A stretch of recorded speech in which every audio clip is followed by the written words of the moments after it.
Good morning guys! Kamusta kayo? It's been a while hindi ako nakapag-vlog. And actually hindi kami nakapag-vlog kasi medyo busy-busy yan sa buhay. Pero ito, lilipat na kami ng bahay after 10 years namin dito sa aming lugar. Kung napansin nyo, yan, magulo yung bahay. May mga boxes tayo. Tapos wala na yung rig natin dito. Yan, nakalipat na. Nilipat ko na kahapon. Nakulag kalas nun kasi baka mamaya hindi maibalik ng movers ng tama. So, yan. Let's have a last glimpse or few glimpses before we move out of this house. Yan, ilawan natin ng konti. Yan, ito yung kay nila Janea, nila Tita Che. Yan.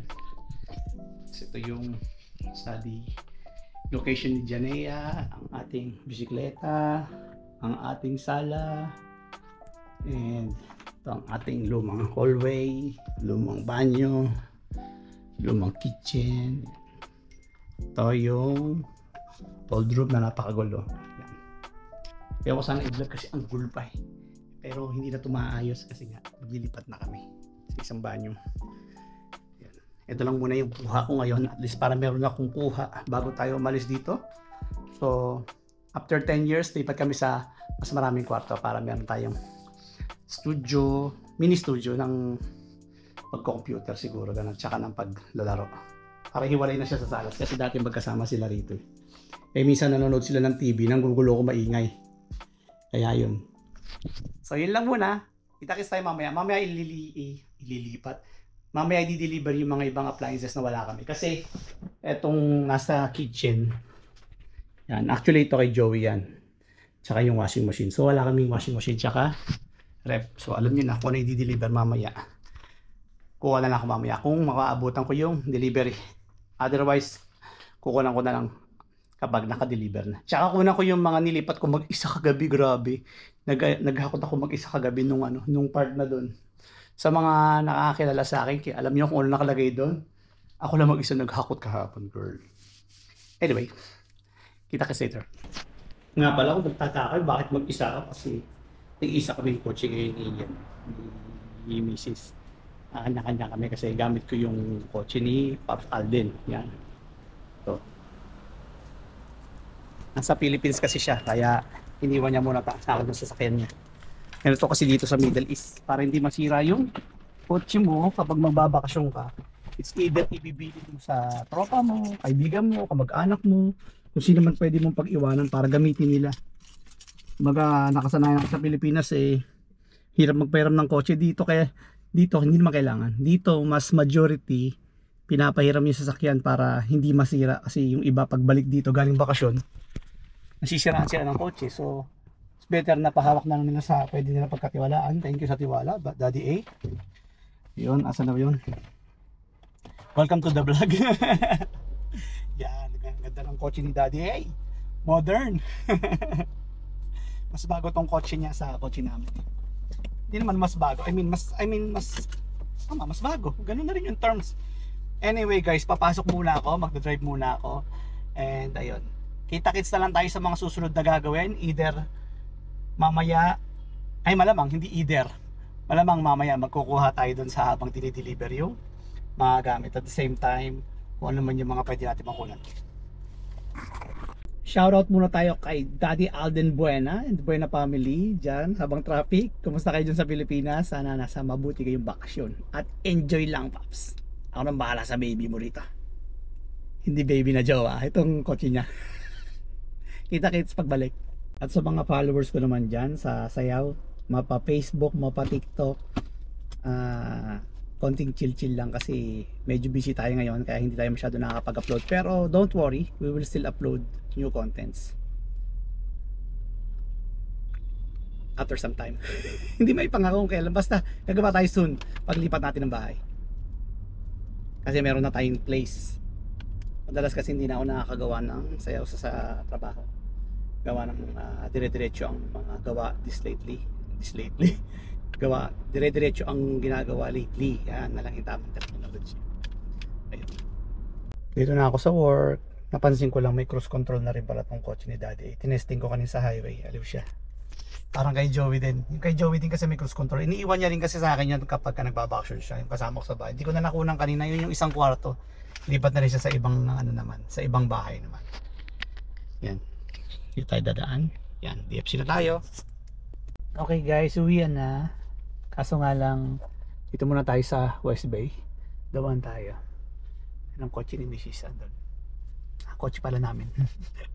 Kasi nga diba tig-isa kami. At dahil nga magaling ako sa araw na to, at may kanya-kanya kami sa sakyan, kagaling, naiwan ko dun sa kabilang kotse susi ng bahay.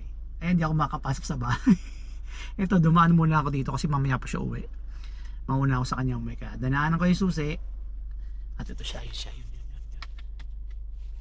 Kunin natin. Tumawag na yung Yan. ano ha. Bakit Ano nga? yan? Bakit ako nandito? Kasi magpapa-transfer tayo ng water dun sa bago. Hindi. Kasi naiwan ko yung susi nga, di ba? Sinabi ko na sa inyo. Ay. Hindi niya maalala, kaya ako pumunta rito para sa susi.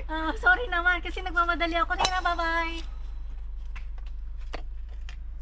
Sige na, uwi muna tayo. Guys, dito tayo sa bagong bahay natin. Dito na natin bago. Wala pa siyang laman, pero ituturo ko na kayo. Power source. Transformer yan, transformer. So wala pa siyang laman dito yung sala. So ang plano namin dito, kukwento ko yung plano namin. Dito yung dining table, lalagay. Siyempre dito yung sofa. Diyan natin lalagay yung sofa. Tapos dito yung TV. Tsaka yung cabinet. Ito pinakabit lang ni Mrs. yung kagabi. Kagabi lang kasi pinagyan niya ng panel para may konting touch daw. Para pag tumagos yung TV. Kasi yung TV parang dito niya lahat tatagos parang pag ganun. Hindi siya center nito. Center nito yung dalawa. Ganun. So ito yung veranda. Silpahit. Veranda. Ela yung pakala. Yung labas. Ay mag-yosi yung mga tropang mag-yosi. Lalo na si Apps. Like tayo sa loob. Tapos dito naman tayo sa hallway. So dito yung hallway. Tapos ito yung isang toilet and bath. Yan. Wala pang gamit syempre. Meron pang ganito. Siguro yung dati ito meron nilagay ng boys and girls. Tapos ito yung kitchen. Ngayon yung ngayon nga pala yung delivery ng fridge at saka ng washing. Pero nauna na to kanina umaga. Yan yung induction. Kanina lang ito dumating. Kasi gusto na ni Leia mag baking tsaka induction para si Janjan kasi nag-i-start na siyang matutong nag-i-start na siyang mag-aral magluto. Kaya mas safe yan sa bata. Okay? Kasi yung apoy talaga. Hindi naman sobrang bata. Kumbaga parang si Janea. Tapos ito yung room ni Janjan at saka ni Tita Che. Yan. Nalagay nila yung bunk bed nila dyan. Tapos yung mga gamit syempre dito. Tapos ito isa wala pang wala pa rin laman. Ito yung kwarto namin ni Leia. Yan. Yung pinakamalaki sa part na bahay na to. Yan. Dalawa yung bintana pero walang terrace. Bintana lang. Kasi ito yung isang CR. May babae pa. Pero ganun din. Toilet and bath din siya. And finally, ito yung isang room. Ito yung pinaka-mid. Dito natin ilalagay syempre yung nauna ko na itong nauna ko na siyang dinala kagabi. Kinaya ko naman bitbitin lahat yan. Yan, ako lang mag-isa kasi tulog na si Leia Madaling araw na yun Para unti-unti na tayo maglagay ng ating bubuoy gaming room walking closet ni Madam. Yan. Yan, dyan muna kayo yung mga gamit. Hindi pa halos kumpleto na yan yung panglaro. Pero yung ibang mga gamit dito. Mga movers tomorrow, bahala dyan. Yan. Ayun lang, wala pa siyang laman sa ngayon. Kuha na lang ulit tayo maya-maya pagka dumating yung washing at saka fridge. Tapos so far yung palang bukas mga movers, tignan natin kung may makukunan tayo. Share ko na din nga pala, dito nga pala yung isang tropa natin, binudol ako O diba? Wala akong kapalag-palag, binigyan ako ng Vodafone na router. Ito sineset-up ko siya ngayon para may internet temporary. Kasi sa Sabado, ikakabit na dito yung internet namin sa kabila. Pero sa ngayon wala pa kasi. So mangyayari, yung internet namin sa kabila, pag nawala, ito naman yung kakabit ko.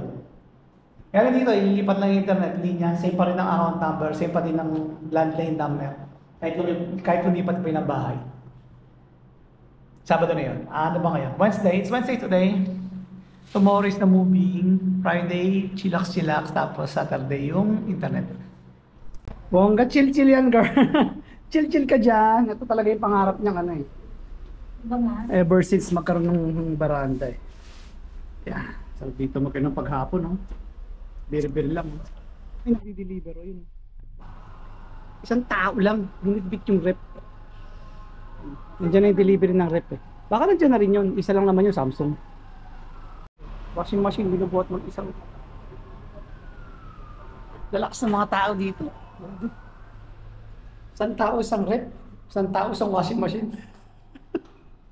Unboxing ka na. Ako nag-vlog na ako yung paglilinis nila. Dala mo ta? Hindi nga, yung Yun lang. cellphone ko lang. Yung fridge, dumating na. Ayun na yung washing machine. Yung kaninang binibitbit nila. Sabi ng mga yan. Sabi ko nga kanina, diba? Bitbit nila. Isang tao lang. Ayun.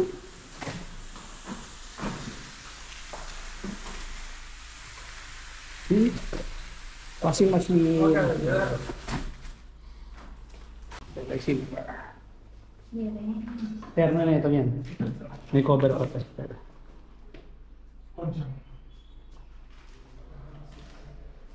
Ayan, inaayos na nila. Silver.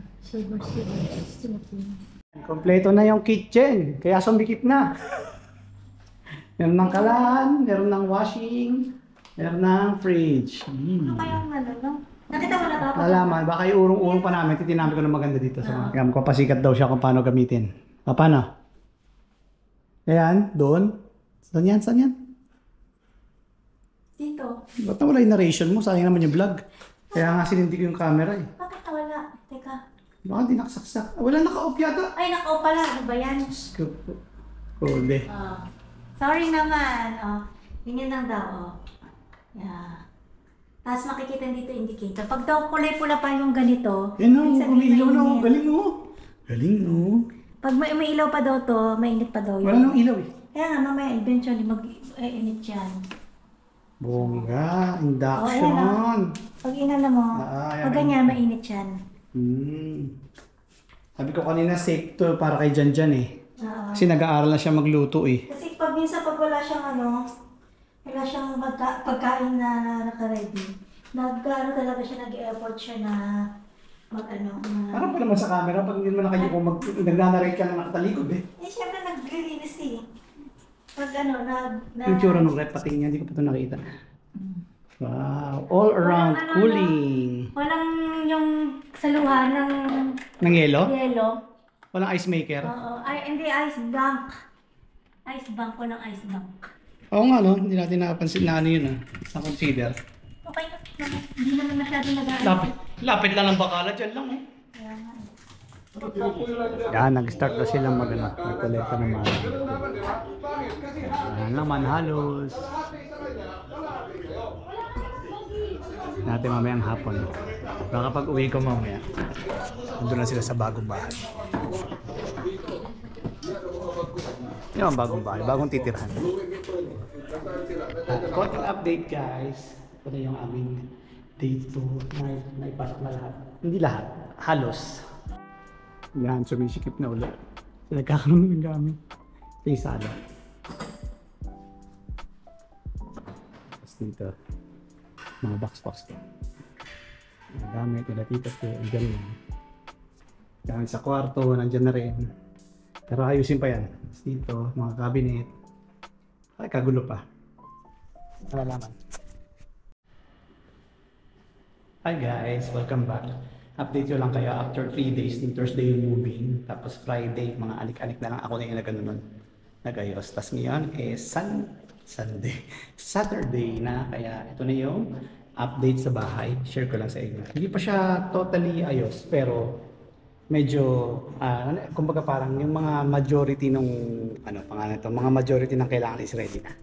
Samang sa loob. Yun, ayan. Nakalagay na yung dining. Tapos ito temporary lang yan. Ewan ko kung ipapalit dyan, parang something na logical. Tapos, yan yung sala. Palit lang tayo ng silas. Wala pa yung ano.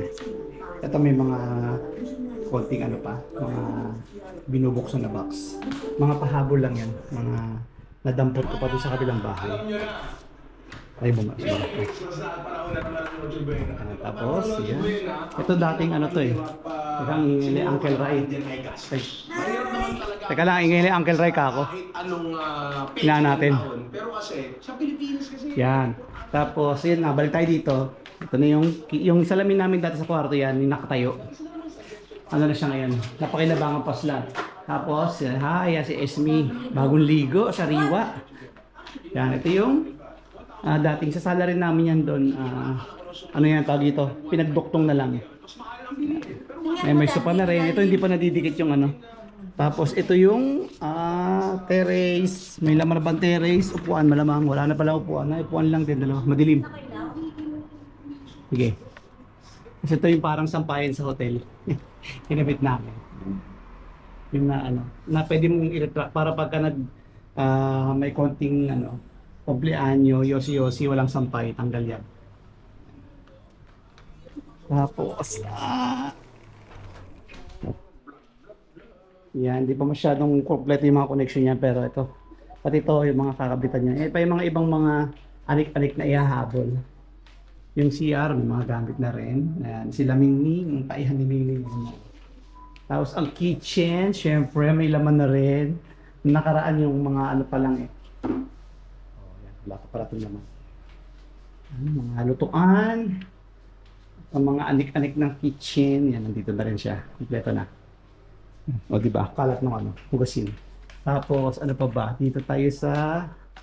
Ayan, si Janea. Janea, kaway ka naman. Medyo magulo pa pero nailagay na yung mga majority. Tapos yung mga box-box, yung mga maliliit na bagay yan. Bubuksan na. Bubuksan na lang. Ilagay sa mga cabinet. Hi Janea! Ito na pala yung bagong cabinet ni Janea. Oh. Bongga. You have your own cabinet na. Yan. Tapos yung sa akin naman dito, yung walking closet. Ayan. Andito na rin yung bisikleta. Nakabaon na sa pader. Tapos yung mga anik-anik ko yan. Naayusin ko pa yan. Medyo magulo pa eh. Yan. Di pa ako nakakapag-unbox ng mga para sa akin. Tapos ito ang ating playroom. Siyempre ang simrig dyan. Naayusin natin. Kakabit natin ito later on. Pinagbabaklas ko yun kasi mabigat siyang bitbitin ng magkakasama kaya binaklas ko muna. Yan yung mga ating adik-anik. Yan, nag-aayos pa siya. Busy pa oh. Yan. Tapos lastly, yung third room, andito siya. Medyo ayos na rin. Yan. Tama. Doon na. Tapos yung mga chorbanes niyang cabinet. Nandyan. Ito. Tapos ito yung mga remaining pang mga kailangan buksan para ma-finalize yung mga gamit. Ayun lang. And siguro yun na muna for now kasi pagka hindi ko tinapos tong vlog na to, matatagalan pa tong ayusin siguro mga ilang days pa. So, tapusin ko na muna rito. Pero kung gusto niyo yung mga ganitong klaseng vlog, guys, let me know in the comment section. Tapos ang gagawin natin, i-vlog natin siya later on kapag kumpleto na yung ano, yung buong bahay ba. Kung gusto niyo lang naman. Pero kung hindi naman din, siguro yung kwarto ko na lang later on. I-share ko lang din sa mga kapwa gamers kung ano yung naging outcome ng aking bagong ano, pakwarto ni Mayor. Anyway guys, yun lang. Bebe, may sasabihin ka ba bago ko i-end yung vlog? Wala naman? O sige, yun lang guys. Maraming salamat sa panonood and I hope you do like this video, and if you do, hit the thumbs up button and don't forget to subscribe and hit that notification bells kung sakasakaling, bells talaga may S, kung sakasakaling gusto nyo maging updated sa mga video kung hindi naman laging updated. Peace out! Bye!